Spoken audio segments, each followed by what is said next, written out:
Ladies and gentlemen, welcome to the National Constitution Center and to today's convening of America's Town Hall. I am Jeffrey Rosen, the president and CEO of this wonderful institution, and let us inspire ourselves, as we always do, by reciting together the National Constitution Center's mission statement. The National Constitution Center is the only institution in America chartered by Congress to increase awareness and understanding of the US Constitution among the American people on a nonpartisan basis. Let me plug some of the great programs that are coming up at our new fall 2021 season. We have a program on October 13th, exploring key episodes of patriotism and dissent throughout American history. On October 26th, we'll debate the question of the People's Constitution versus the crisis of two constitutions with two great scholars. And we'll also have celebrations of Native American Heritage Month on November 19th, and the role of Black women in the struggle for American suffrage on November 9th. Check all of this and more out on our website. We'll take your questions throughout the show, so put them in the Q&A box and I'll introduce them as best I can. And I'm thrilled to share that today's program is presented in partnership with WHYY's Your Democracy Initiative, which is supported by the Sutherland Family. And I'm very grateful to Bill Morazzo, Sandra Clark, and Emily Kinslow for their great collaboration in putting this panel together. Let me now introduce our three panelists. Gloria Browne-Marshall is a professor of constitutional law at John Jay College of Criminal Justice and a civil rights attorney.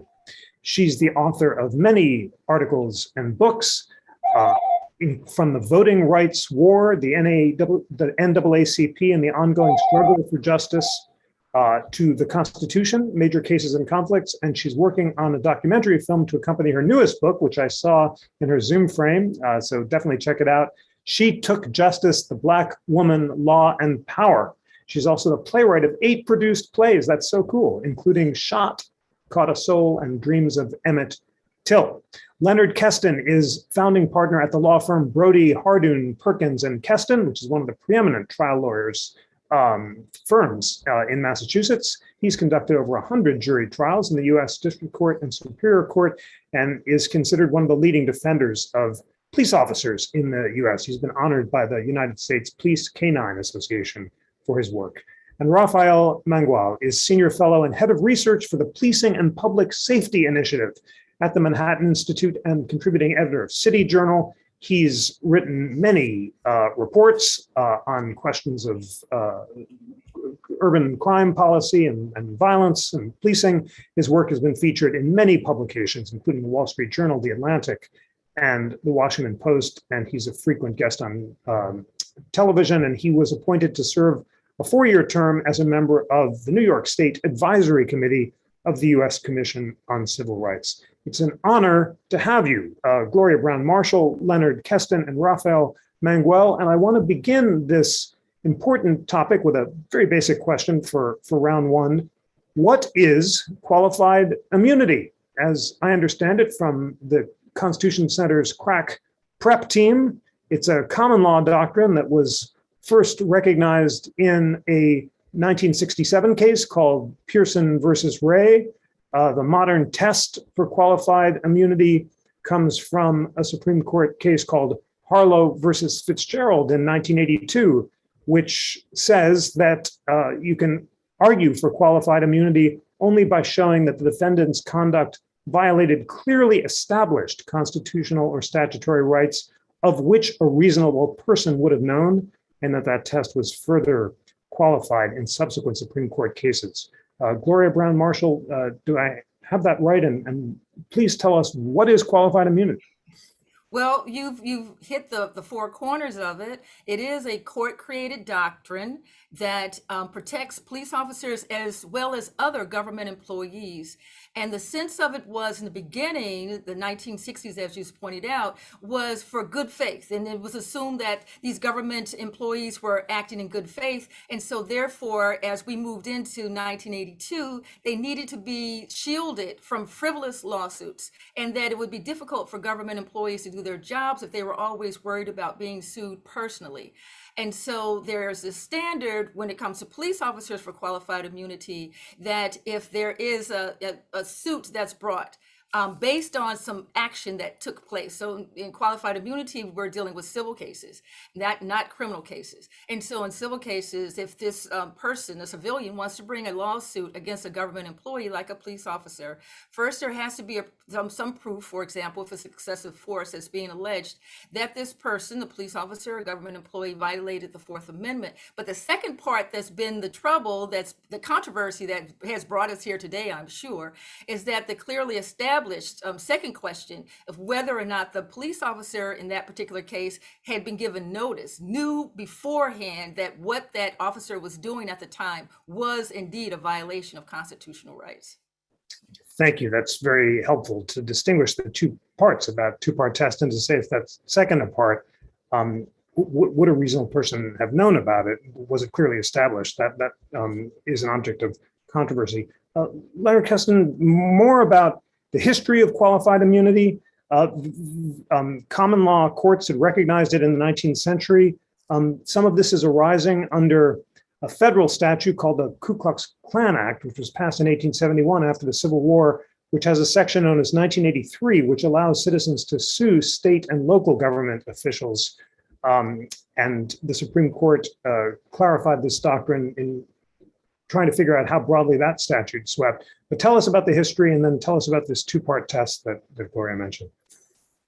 Well, the thing about qualified immunity, historically, the sovereign was immune. You start with that, you can't sue the government. And then we evolved through statute and through common law that you can. And at the time qualified immunity was created, they were actually expanding the right to sue, not limiting. As it's grown up in the last 30 years, as it has developed, to us, it's an issue of fairness. Here's the problem. If you let every allegation go to trial, you should not have different results. So you have an incident happens, goes to a jury, that jury says excessive force was used. The identical incident happens, the other jury says, no, it wasn't. It's an issue of fairness for the police officers. The actual cases that tell them how much force to use do not give true guidelines.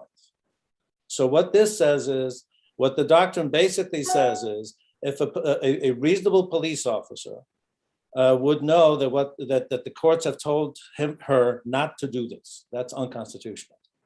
And if she has been told, then it's not fair to hold that particular officer liable. That's what it is. Thank you very much for that clarification.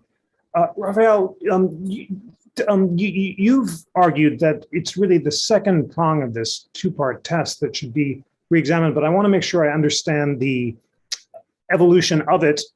In 2001, the Supreme Court heard a case called Saucier versus Katz, which said that courts should first decide whether qualified immunity was asserted, and then is obligated to determine whether the law was clearly established only if it had found a constitutional violation. So in other words, first you have to decide, is there a constitutional violation? And only then do you decide whether the law was clearly established. Is that right? How important was that qualification? And why do you think that this second part of the test might be re-examined? Yeah, I mean, so the Saucier case was subsequently overturned in a case called Pearson versus Callahan. And that's where, I think the rubber really hits the road on this debate, because as you pointed out, Saucier required courts to engage in both steps of the analysis, which is to say that they had to decide first whether or not there was an actual constitutional violation. And then they could go on to the second prong of the test, which was, was that constitutional right that was being asserted here clearly established at the time such that the police officers could reasonably be found to have been on notice, right? Essentially, qualified immunity, I think, is best thought of as a protection against ex post facto liability, which is something our country has, a very long and rich tradition of. It's in the Fifth Amendment with respect to the criminal law. You cannot be held criminally liable for the violation of a statute that had not been passed at the time that you engaged in that conduct. This is kind of the civil law counterpart to that. What Pearson versus Callahan did, though, was because of an argument in favor of judicial economy, it allowed courts, lower courts, to skip the first prong of the analysis and go straight to the question of whether or not the right was clearly established. Because if it wasn't, then it didn't matter whether the Constitution was actually violated, because even if it had been, there was no notice, and so the police could not be held liable. I've, as you pointed out, have taken some issue with this, and I'm sure we'll get to the heart of the question for this debate, which is whether or not qualified immunity should be abolished. But I think that if there is a middle ground reform, it's going to be with respect to this particular development in the law. What Callahan did was it allowed ambiguities to exist for much longer than they otherwise would have under the Saussure doctrine. And that's where I think a lot of issues have arisen. I hope we get a chance to talk about that. Thank you. That's so helpful and clarifying. And as you just said, before Callahan, or Pearson versus Callahan, this 2009 case, courts have to decide if an official has violated a constitutional right, even when the official is already protected by qualified immunity. After Pearson, as you just told us, courts have the discretion to avoid that constitutional determination when the official has qualified immunity. So that will be a crucial part of our debate. All right, well, let's get to the core of the debate, which is why everyone's here. Should qualified immunity be abolished? Gloria Browne-Marshall, you have argued that qualified immunity allows officers to escape properly placed personal accountability for their actions. This encourages them to act with impunity, and you've written that this encourages officers to adopt an act now and ask questions later attitude when it comes to the use of force. Tell us more about why you believe that qualified immunity should be abolished. Well, I don't believe it should be completely abolished. I think it should be changed.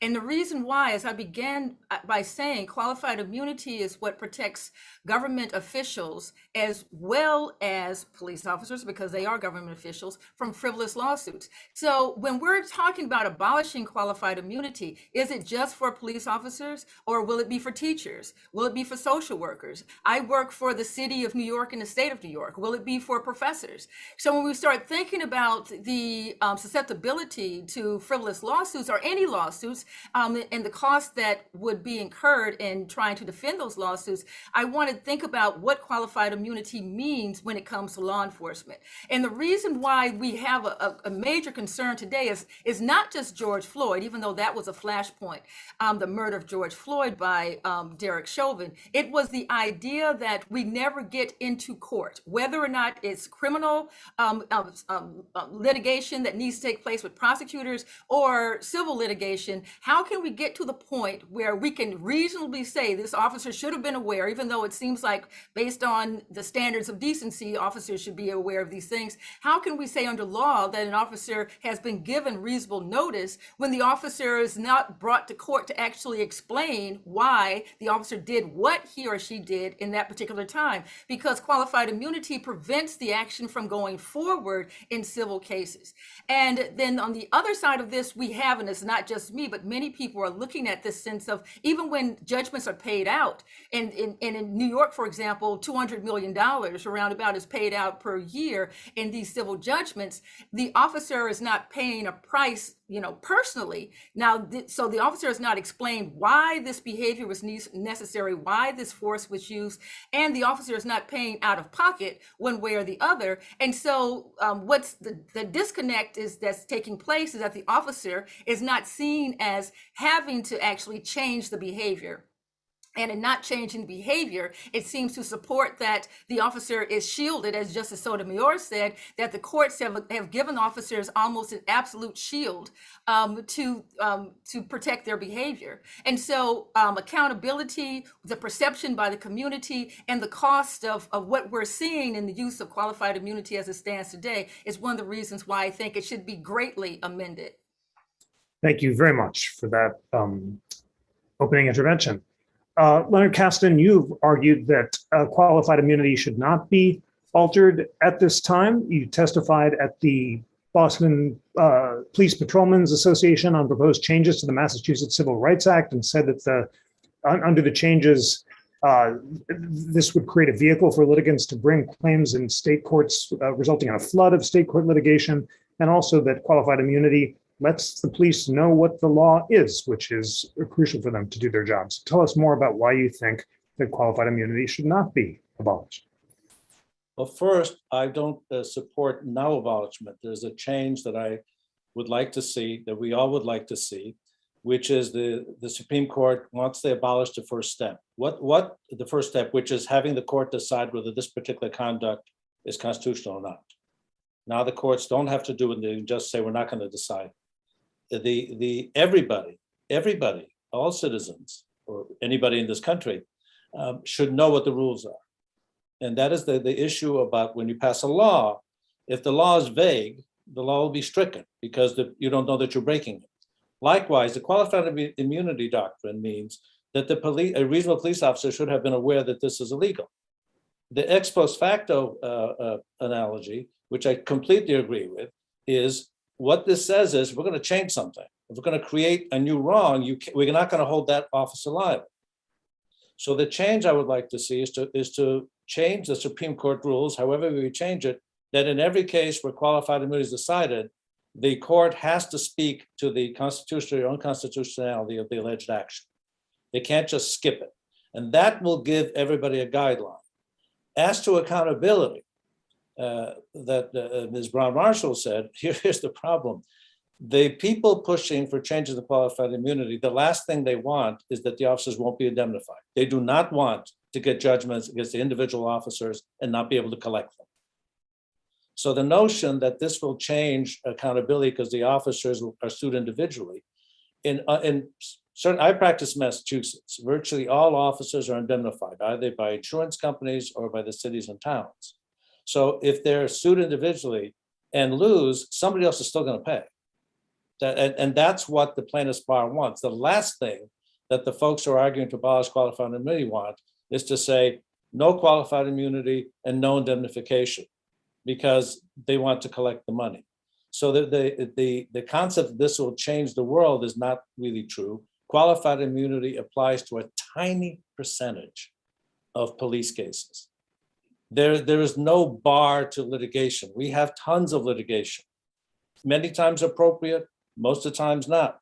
There are times when somebody did something wrong, but it does not apply. It does not bar anybody from bringing a lawsuit, and it's not an impediment to lawsuits. We have the lawsuits. People have the right, and the strength of our country, as I tell every jury, is that I may represent the city of Boston, being sued by a pro se person without a home. Everybody has an equal shot.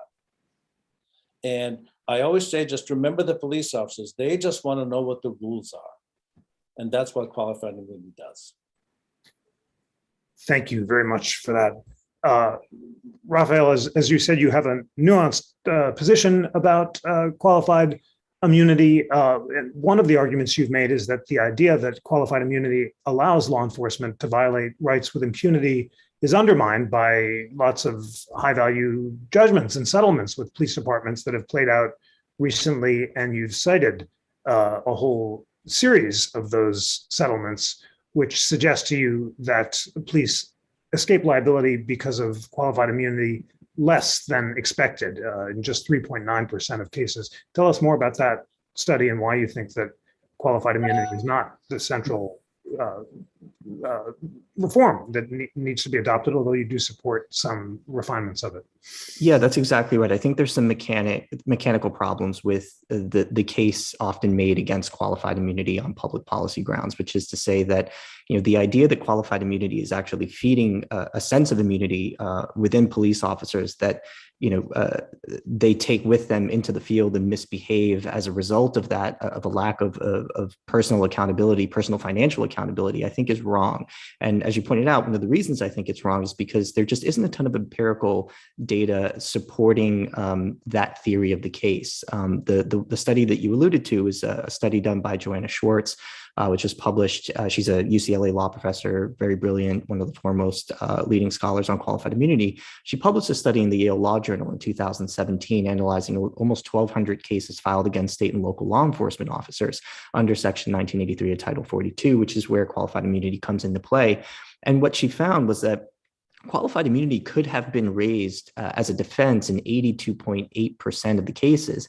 However, just 3.9% of those cases in which it could be raised as a defense was there a dismissal or grant of summary judgment in whole or in part on qualified immunity grounds, which I think undermines the claim that qualified immunity functions as an effective bar to recovery some significant amount of the time. Also in New York City, there's an interesting database that was compiled and launched by the Legal Aid Society a couple of years ago, and it looks at federal lawsuits filed against the NYPD in both the Eastern and Southern districts of New York between January 15 and 2018. In June of 2018. And that database contains almost 2,400 lawsuits. And if you filter those entries by case disposition, by outcome, there are just 74 of those nearly 2,400 that were resolved in favor of police defendants. So even if all 74 of those cases were actually decided on qualified immunity grounds, that would mean that the doctrine only proved to be an effective bar to recovery in just 3.1% of those cases. Now, it is possible that you could turn around and say that qualified immunity is preventing some unknown number of cases from being filed. There's just really not a lot of empirical evidence to support the idea that there would be some additional flood of litigation following the abolition of that doctrine. I would point out that there was an interesting law review article published in the Harvard Law Review in 1969, and it looked at cases filed under Section 1983 of Title 42 and found only 19 cases in the first 65 years of that statute's history. And it wasn't really until Monroe versus Pape was decided in 1961 that you started to see a big flood of litigation filed against police officers. Now, as you said, while I don't support the complete abolishment of the doctrine, I do think that there's an opportunity for a middle ground reform. And it's very much along the lines of what Leonard just suggested, which is that, you can legislatively overrule Callahan and reinstate the test in Saussure, which is to say that you can legislatively require courts to engage in both steps of the analysis. And what that will do is it will more quickly shrink the scope of rights that are not, quote, clearly established, so that you have fewer and fewer instances over time in which police officers can, essentially claim ignorance. And I do think there's some evidence to support the complaint that the second prong of the qualified immunity analysis has been abused, which is to say that courts have engaged in kind of these weird idiosyncratic instances of line drawing that seem not so good in terms of accountability. But again, I think that the idea that police officers are walking around with a sense of immunity because of QI, because of qualified immunity, is wrong, both because it's not often used as an effective bar to recovery, but also, as Leonard pointed out, 99.98% of all the dollars recovered against police officers, that is when they're successfully sued, those dollars are paid pursuant to indemnification clauses. Those monies are paid by the government. So even if you got rid of qualified immunity today, there is nothing suggesting that anything would happen to the practice of indemnification, which means that police officers still are not going to be the ones paying out of their own pocket, which is not really where the money is. I think most plaintiffs' lawyers know that. The other thing I want to point out here too is one last point, which is that I think one of the reasons we're having this debate is because over the last several decades, there's been a move to constitutionalize civil torts, which is to say that a lot of alleged police misconduct has a civil tort counterpart. However, a lot of those cases are steered by plaintiff lawyers to Section 1983 of Title 42. And I think the reason for that is because under that statute, you can get treble damages and you can recover attorney's fees, which is to say that you can stand to recover more money if you succeed in a 1983 case versus, a civil assault and battery case or conversion case, whatever the case may be. Thank you very much for that. And thanks to all three of you for such thoughtful interventions. I want to ask now whether there's any chance that the US Supreme Court might choose to reconsider this Callahan test on its own.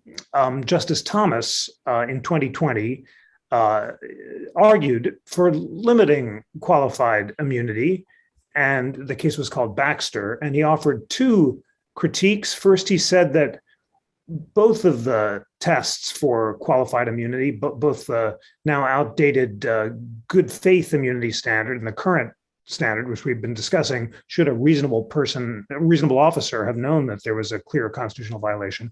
He said that lacks a foundation in the common law. And Thomas argues we should return to the approach of asking whether immunity was historically accorded to the relevant official in an analogous situation of common law.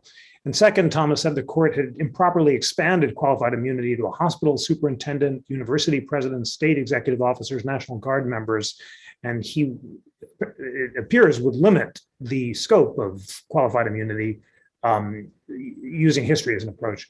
Gloria Browne-Marshall, would Thomas's approach address this reform that several of you have been embracing, of requiring courts to decide whether there was a constitutional violation first before deciding whether a reasonable officer should have known about that? Or is he simply talking about narrowing the scope of officers to which qualified immunity would apply? I think that that's part of the problem that Rafael and Lenny have raised, Lenny, if I may, have raised, and that is the Supreme Court, because most of them are not in the background criminal attorneys or have practiced law, come up with philosophies and theories that may or may not be what's necessary to fix the problem. So in theory, it sounds great, but in practice, we'll see. It was Justice Sotomayor who actually practiced law and has said repeatedly that it's necessary for us to actually have a sense of how this is going to be put into practice. And so I could see Justice Thomas's theory being put into practice, but also being refined as the practice takes place. I want to, if I could, very quickly go to something that Rafael addressed, and that is, if I could use one of my own books,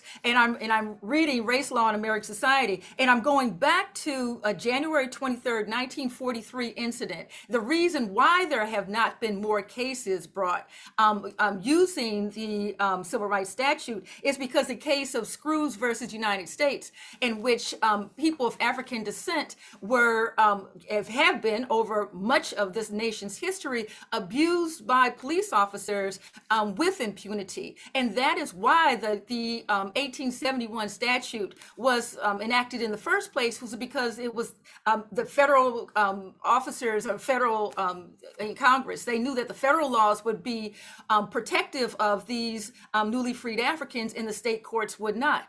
And that state prosecutors would not bring the criminal actions. And so it is in the case of Screws versus United States that we see a Black man who is brutally beaten and dies from his injuries by police officers. And then this case that's brought later goes to the Supreme Court, and the Supreme Court then wrangles with the 1983 version of the Civil Rights Act under the 1871 federal statute to say that it's still not protective of a Black person's rights.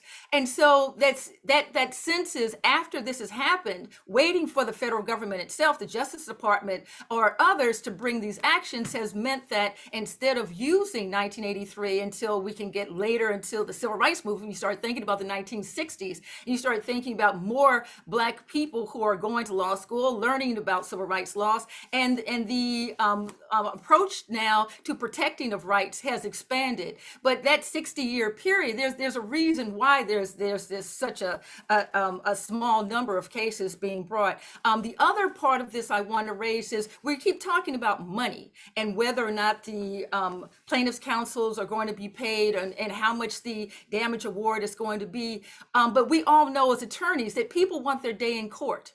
And this becomes a primary issue. So, and this is something from an empirical standpoint that really hasn't been the focus of determinations by studies. People generally want their day in court, and the fact that they are denied that because of qualified immunity makes it appear as though, and that's why I said the appearance is that law enforcement is acting with impunity. Because when you think about this sense of what is reasonable notice, so you could have someone at 4 o'clock in the morning who approaches the police officer staggering from side to side. The police officer believes this person is drunk. There is an encounter between the two. It's found out later, after the police officer uses was considered to be excessive force that's being alleged, that the civilian was diabetic. Okay, so now the question is, well, would a police officer know that a civilian was diabetic at 4 o'clock in the morning, excuse me, in the dark? And then to say, well, he wasn't given reasonable notice because the only other case involved a person, it was 2 o'clock in the morning and the person was mentally ill and the police officer used reasonable force, was considered to have used reasonable force because they weren't on notice that, that the difference in facts can be so minute that means that the notice standard has not been met. And this happens time and time again. The appearance then to the community is that police officers are getting away with murder based on one slight change in the fact to say that they didn't know under those fact situations that this would be a violation of constitutional rights. Thank you very much for all that. Leonard Kesten, first I'll ask you the Justice Thomas question. Would his proposed return to an originalist understanding of qualified immunity, common law, simply narrow the scope of officials to which qualified immunity applied, or would it also address your concern about having the court rule first about whether there was a constitutional violation before deciding whether the right was clearly established? And then maybe a response to Gloria Browne-Marshall's points that the standards are too high, more people should have their day in court, and accountability requires looser standards for qualified immunity. As to Justice Thomas, I mean, if the Supreme Court does the change that I suggest, Rafael and I suggest, they can do that. I don't think there should be a huge sweeping change because then you have a whole new time of jurisprudence, which then tells the officers, tells the citizens, tells the residents of America what the rules are, new rules. The qualified immunity does not bar the courtroom to people. In almost every civil rights case, almost every case, the question, if there's a fact question that's determinative, that is, I'll give you one that we had, which ended up in the First Circuit on qualified immunity. Officer says that the automobile containing the driver and the plaintiff passenger was pointed at him, drove at him, and he fired and killed the driver. The passenger said the car was not driving at him and was perpendicular to him, was not moving. He just went up and shot the driver. We had tire marks, lots of evidence that version was simply not true. But the First Circuit said, nope, that's a fact question. A jury, they're going to have to determine who's telling the truth. And so the jury determined that, in fact, the driver was driving at the officer, and the judge then, he said qualified immunity. I was frankly upset because I thought the officer just did what he did was legal. But the judge didn't want to. So he said, I'm not going to decide what's legal, now it's qualified immunity. So he won. But almost all cases, it's a fact question. Somebody says the officer went up to me and punched me in the mouth for no reason, clear constitutional violation. And the officer says, no, I didn't, all this happened. That goes to a jury. The only time qualified immunity happens is if the facts, you have to accept the facts in the best light to the plaintiff. The person suing, you look at those facts and say, in their best light, have they alleged a constitutional violation? That's what you look at. And look, whether there's qualified immunity or not, it's something called summary judgment. That's what the courts look at. Those are the cases that don't go to a jury. But if an officer clearly violates, you say the officer clearly violates your civil rights, then that officer is going to a jury to decide what the truth is. Thank you very much for that. Rafael, just before leaving this point, I want to make sure I understand it. As I read Justice Thomas's dissent from denial of certiorari, he would not address the proposal that you and Leonard are proposing.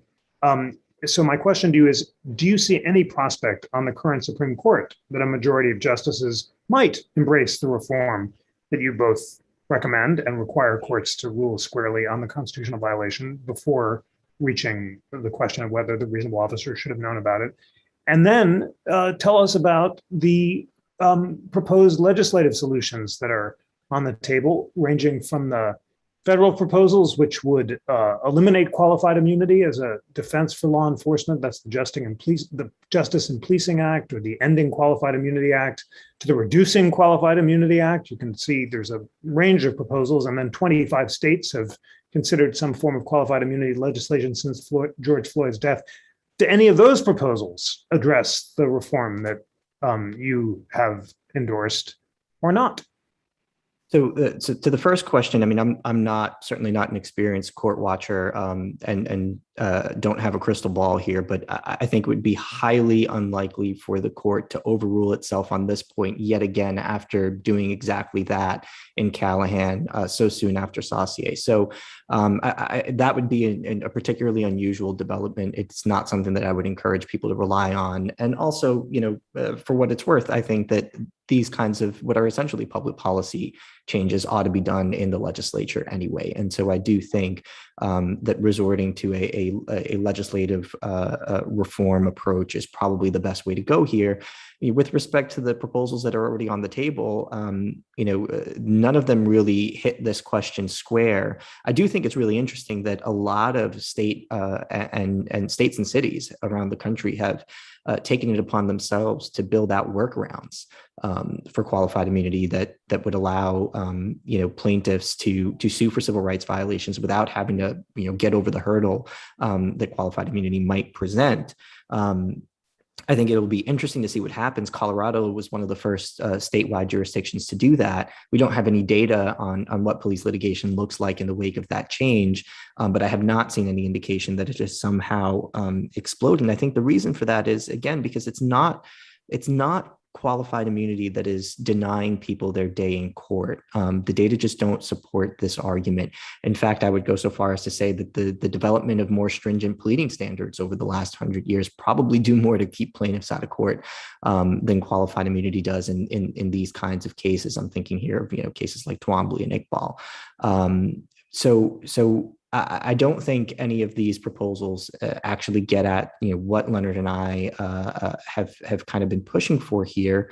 And so, yeah, I do think that what needs to happen is a just legislative overruling of Callahan and reinstatement of the test in Saussure, which is not, unheard of, right? That's the Congress has in past instances essentially overruled Supreme Court cases through legislation. Employment Division versus Smith comes to mind, which led to the Religious Freedom and Restoration Act.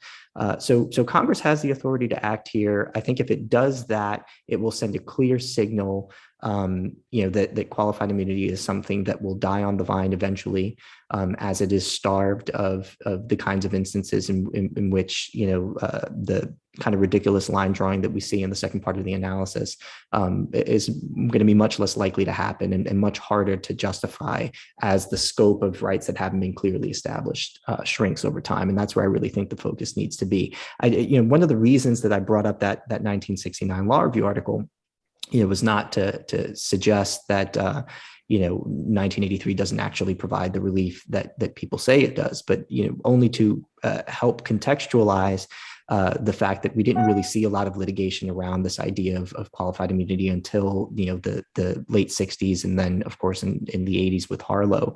But I do think it's important to have something in place that police officers can avail themselves of, and not just police officers, but all state actors can avail themselves of when there is a true shift in the law that was not really foreseeable. One of the cases that comes to mind here is Miranda.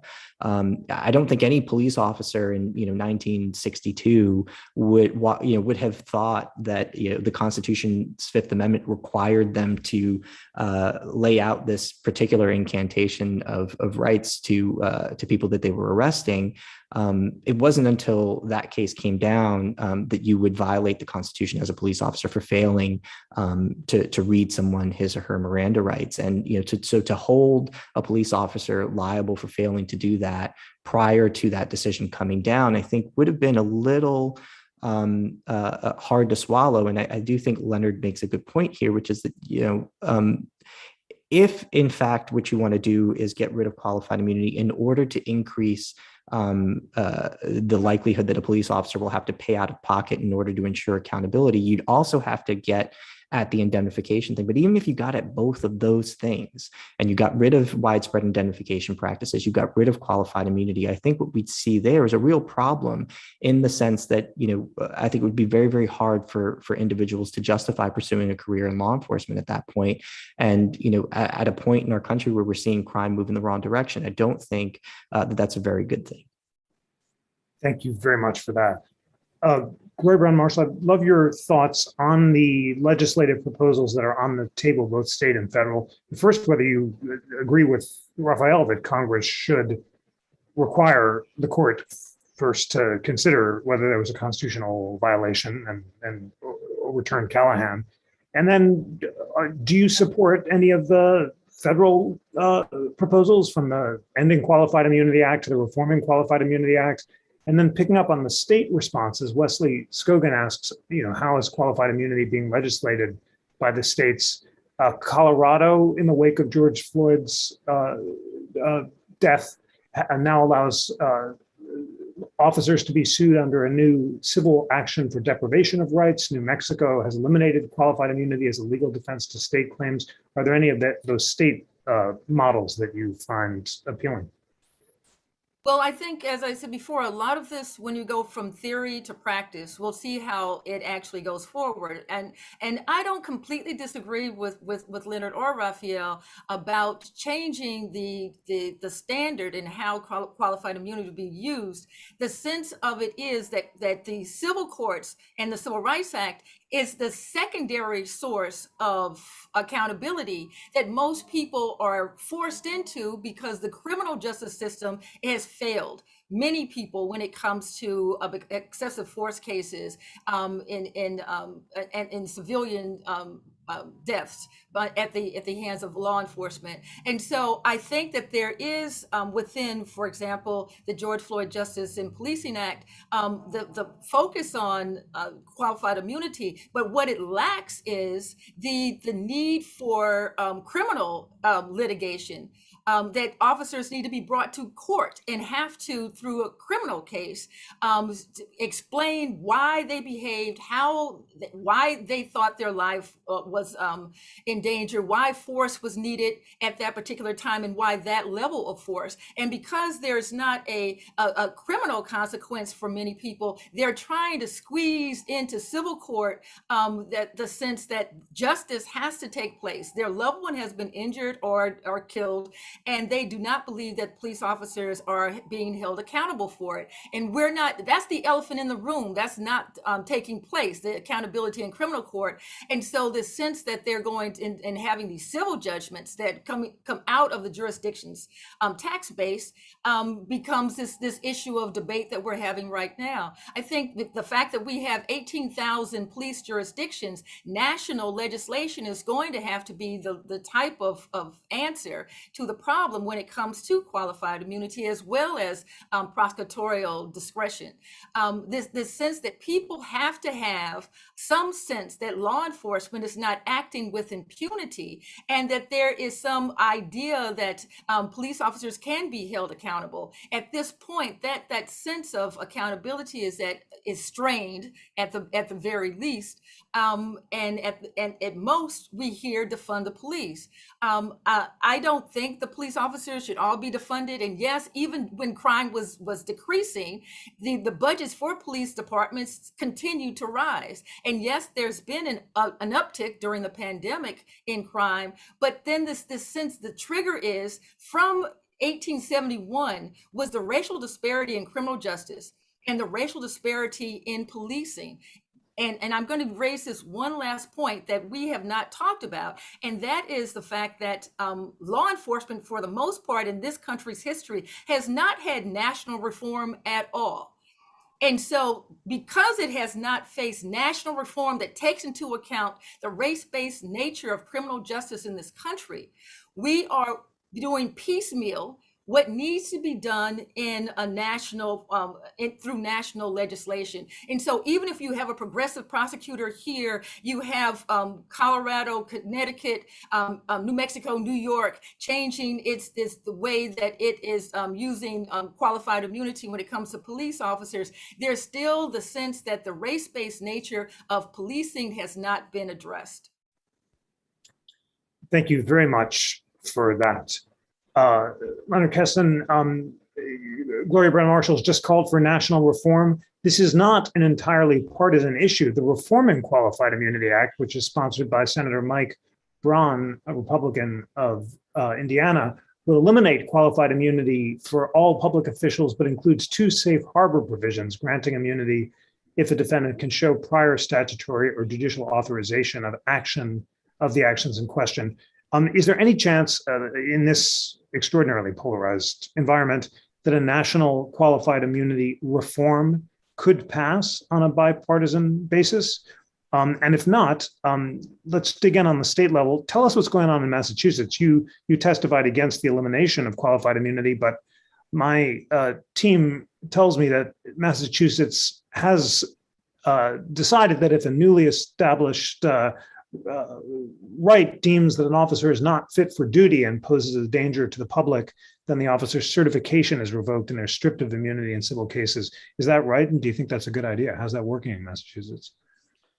Nothing's working yet because they have to build up the infrastructure. But yes, the Police Reform Act was passed, and one of the central tenets is that they basically created a statewide internal affairs. It's called the Post Commission. I forget what it stands for. But each officer in Massachusetts has to be certified. But we have an extensive training requirement for police officers in Massachusetts statutorily. So they go through academy, they go through refreshers. So that's not an issue, we don't think, in Massachusetts. But they'll be officially certified. All complaints against police officers will be sent to this commission, as opposed to being investigated internally. I mean, they can be also and will be investigated internally, but there'll be a statewide database. And if the commission decides that the officer did something wrong, really bad, then she can be decertified. And if the commission decertifies the officer, that officer cannot be a police officer anymore. So it's basically an oversight on internal and local internal affairs is the way I see it. How it plays out, I mean, this is, you pass legislation and you should always think, how's this going to play out? Because we have collective bargaining issues where, officers are entitled to, a lot of public officials are entitled to arbitration of these things. They can't just be kicked out. So how the interplay will work, but that part, I was not testifying against that part of it. I don't see that as a major issue as long as it works fairly.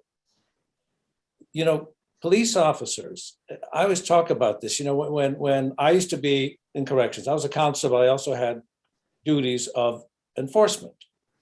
And if there was trouble at the facility I worked in, I had to go. If there's trouble on your street, you call 911 and you lock the door, and you don't have to deal with it. And these men and women we sent out there, and it's an especially dangerous environment now with the proliferation of weapons. And the officer can be shot at any time by anybody. And we send them out there, and they do have to make these split-second decisions. And 99.99% of them are trying to do the right thing. So yes, there needs to be oversight, but you have to recognize what they have to deal with. And Gloria, qualified immunity, racism is a major issue in this country. There's no question, it always has been. But qualified immunity does not address that. So we shouldn't combine them and say that somehow if you eliminate qualified immunity, that will combat racism. It will not. But what you are doing, what has been happening is we're losing a lot of good people in law enforcement because they feel they're under attack. And people, when people suggest that, if you do something that somebody later, a jury determines you shouldn't have done, you're going to lose your house. People are not going to stay in this profession. Because if they do something egregious, of course. If they do something criminal, of course. We have a very progressive district attorney here who's about to become a progressive U.S. attorney. And she has taken that on. And, there aren't that many. The criminal actions you get, again, we've seen in our state are for overtime abuse. But in terms of criminal actions for excessive force, it's very rare when the conduct rises to that. Certainly in Massachusetts. I can only speak to Massachusetts, this is where I practice. And I've handled, I would say, thousands of these cases. And, you don't see it. Thank you for that. And thank you for answering Ed Grossman's question. Will qualified immunity reform impact individuals' willingness to serve as police officers, including officers of color? Rafael, any chance of bipartisan, national, or state reform on this issue? This conversation suggests there is bipartisan agreement and there are bills proposed by folks on both sides, but pretty rough climate to pass bipartisan legislation. Any chance of it, and what would that look like? Yeah, again, with the qualification that I'm not very good at predicting political outcomes, I don't think it's very likely that you're going to see a bipartisan bill come out of Congress. I think at this point, with the midterms fast approaching, this is going to remain a live issue there. And one of the reasons for that is probably because there's a lot less pressure on them to act, in part because states have been so active on this front. We've seen so many states and cities around the country engage in all kinds of police reform. The New York Times reported a couple of months ago that since the murder of George Floyd, 40 states had passed more than 130 different police reforms just in the year that followed that. And so I think there's going to continue to be quite a lot of movement at the state level, not just on police reform generally, but on qualified immunity. But I just want to, point out that, there seems to have been kind of a shifting of the goalposts here, because, again, what brought us to this debate were controversial police uses of force, and qualified immunity was tied to that, insofar as it was claimed that the existence of that doctrine instills in police officers a sense of immunity that drives their misbehavior in the field. Now it's the case has kind of shifted to, well, qualified immunity's existence here drives a public perception that police aren't being held accountable, and that's important too, even if the empirical reality undermines that case. And just again, I want to be very clear. I don't think that there is a strong case to be made that qualified immunity is actually steering a significant amount of police litigation out of court. It's also not clear to me how the scope of police liability will change in the aggregate should qualified immunity be abolished. And I think, advocates of abolition, ought to bear the burden of making that empirical case out, because if all that's driving this is perception, we also have to take into account the perception on the other side. And this is something that Leonard just got at. Police officers in this country, for a while now, really kind of post-Ferguson, have been reporting in larger numbers that they do not feel like they will get a fair shake should they make an honest mistake while out in the field. And that has resulted in a lot of jurisdictions in the police pulling back from proactive enforcement activity that we know from empirical research results in fewer crimes. It's a really fantastic study done by Roland Fryer and Tanaya Devi at Harvard that looked at the impact of pattern and practice investigations launched in the wake of viral police incidents, which is to say viral uses of force. And what they found was that when those investigations are launched in the wake of those viral incidents, police officers engage with the public at significantly lower rates, and that seems to correspond to really sharp increases in serious crime. And so if perception is what's driving the push for reform, then we also have to take into account perception on the part of the one institution that is actually tasked with keeping us safe. And that's going to matter quite a lot. Thank you very much for that. This has been a wonderfully illuminating and really rich debate, and it's time for closing thoughts. We always end on time at America's Town Hall. So I'm just going to ask each of you in one or two sentences, if you had to identify a single reform, either of qualified immunity or of policing more generally, that you think is most urgent to see adopted, what would it be? And Gloria Browne-Marshall, I'll begin with you. What would your single reform be? I would take the focus back to the criminal side and say prosecutorial discretion. The reason why Lenny could say, well, I just don't see that many cases, is because prosecutors have the discretion as to whether or not they're going to bring a case against a police officer. And so we're seeing cases in which people have lost their lives at the hands of police officers, and yet prosecutors have failed to prosecute, or they've prosecuted poorly. Even the case of Derek Chauvin, the only reason why I have contended that case ended with a verdict is because they used outside people, outside of Minneapolis, outside of Minnesota, and they did things that normally they would not have done in a policing case. I think that prosecutors are not prosecuting the way they should, and if that results in the changes we're talking about results in a decrease in police officers joining the force, I talk to people many times who are going to join policing academies, and I know they're good people and they want to help the communities. I don't know what the culture of policing does to them. now, but I know something is happening within the culture of police. This is something that is race-based, that's been in part of this country for well over 150 years. And our police departments began as slave catchers, as militia that put down Native American uprisings. They then mingled with the Bobbies and part of Boston and New York, created the police departments we see formally. But we don't talk about this, the other part of policing, which was the racist roots in which police officers grew. And so, or policing grew. And so I think we need to address the race-based nature of policing, and that has to be something that's national. The last is perception by police officers. We say, well, you know, they're going to feel that they're not being respected. There's a celebrity of policing that's going on right now, in which we've taken police officers to a higher level than any other government workers. And so we have to remember they are being paid by our tax dollars. They are government workers. And yes, some of them do very dangerous work, but the majority are people who are working to do government type bureaucratic jobs.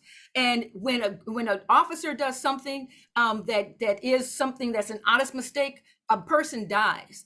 And so as we hold medical personnel responsible, we hold others responsible. We need to hold police officers responsible without feeling guilty about holding them responsible for not just the perception of protecting us, but also the sense that they're protecting us without this shield of immunity. That means that they are not going to be subject to the same type of criminal prosecution or a civil liability that others face. Thank you very much for that. Leonard Kesten, with apologies for the fact that we just have 2 minutes left. So just in a few sentences, if you had to identify a single reform of the police, what would it be? I think I've addressed, I think I've said repeatedly what the reform of qualified immunity, which is a topic about. But in my minute, I do want to say that once you start calling every police officer in America a slave catcher. I didn't say that. That kind of rhetoric, I didn't that they arose out of slave catchers and they did this and they're racist. They are human beings with families. I did not who have the most dangerous job in this country. No, it's not the most And we dangerous need job, we need to recognize that and appreciate that, and not lump these good men and women in with, you know, torturers or slave catchers. And, you know, it's that kind of rhetoric that demoralizes them. And I've invited people, you think they're just, that it's a job that they're mostly sitting around doing nothing, then they're not the ones that you're worried about. So I invite everybody, go work a 3 to 11 shift in some of these tough areas. Go do that. And you know, it doesn't matter where you are. Keep in mind, you could have a routine traffic stop of a guy who looks like me in a suit, and you approach the window and they shoot you. It happens all the time, and they live with this, and we should all know this. Thank you so much for that. Rafael, the last word is to you in 1 or 2 sentences. Your single reform of the police to leave our NCC audience with. If there was one thing, it would be to hire more of them and hire quality officers. I think that's what our country needs most right now. Crime is moving in the wrong direction. That crime is affecting the most vulnerable communities in America. In New York City, about 5% of street segments see about half of all violent crime. You know, it's not people that look like us and live like us. It's people who have quite enough on their plate and they need to be protected, and police are the best position to do that. Right now, that institution has shrunk in size. It needs to be fortified. And so it may not be popular, but that would be the one lever I would pull right now.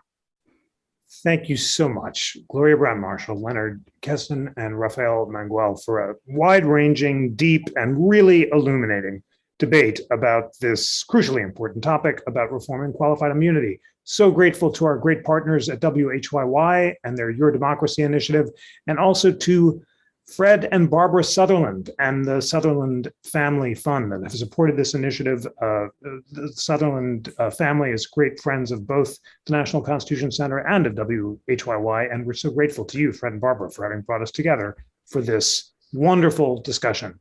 Thanks to all of you, friends, for taking an hour out of your day to learn about the Constitution and to grow in wisdom, and looking forward to a great season of learning and growing together.